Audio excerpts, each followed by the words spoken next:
Hello everyone, I'm Amy Stevens, and I'm here to do another devotional for you guys this afternoon, and this time I want to focus on marriage.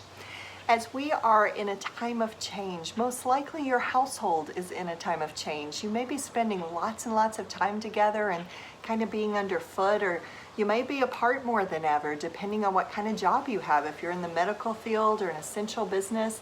But most of us could say that our marriage has changed. So as I embark on this journey, I want to share with you just a little tidbit that came from one of our staff activities where we actually did a personality survey. And mine came back saying that in some areas I was irrationally positive. And so I'm hoping that I'm not being irrationally positive in tackling this particular scripture and in my anticipation of how it will be received today. But I do think it's important, and I think it will bless you in your marriage. So I want to go to Colossians 3, verse 18 and 19. Now in this scripture, it is one that a lot of people quote, and I believe maybe without complete understanding. So the scripture says, "Wives, submit to your husbands as is fitting in the Lord. And husbands, love your wives and do not be bitter toward them." So the word submit in our culture has such a negative connotation that I do not believe is what is meant by the word used in the Greek. So when accurately translated, it's really talking about a military word, kind of a falling under rank connotation. So if we think about the military, there has to be a clear leader or else there's chaos. And I think by adapting and really looking at that word in that way, it is just suggesting that there has to be a place where the buck stops here and it has to be a clear defining leader. That does not mean that that leader is even worthy of it necessarily. It doesn't mean that the leader is smarter or better or whatever. I'm not suggesting, men, that you aren't, of course, but I'm just saying that's not what this scripture is telling us. But what it is telling us is that it is a defined order to prevent chaos and to enhance a marriage. So that part is clear. And in looking further at this, it does mean a free choice willingly given by the woman.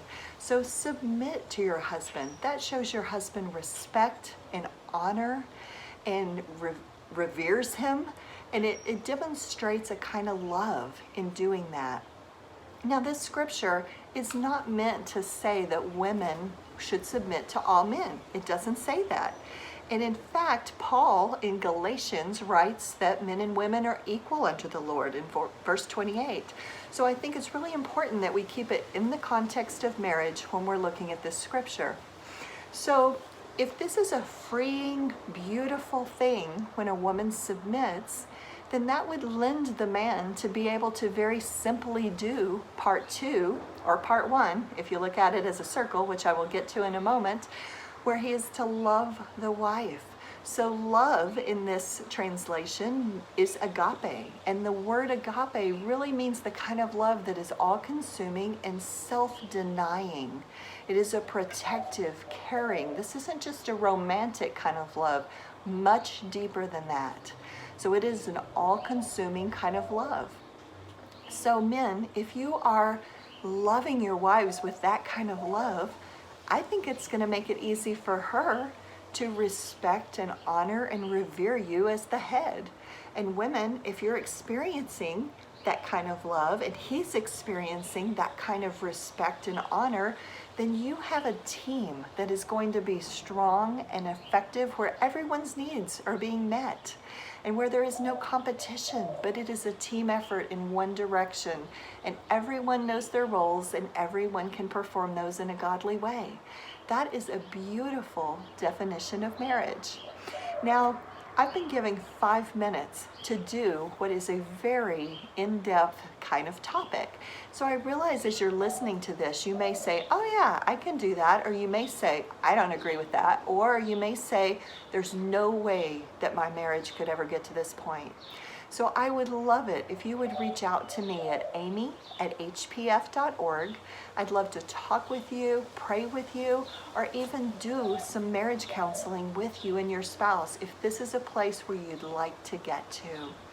When we get to the place where we are loving each other, self-denying and submitting, we were in the place that God intended. That is my prayer for you, High Point. I love you and miss you. See you soon.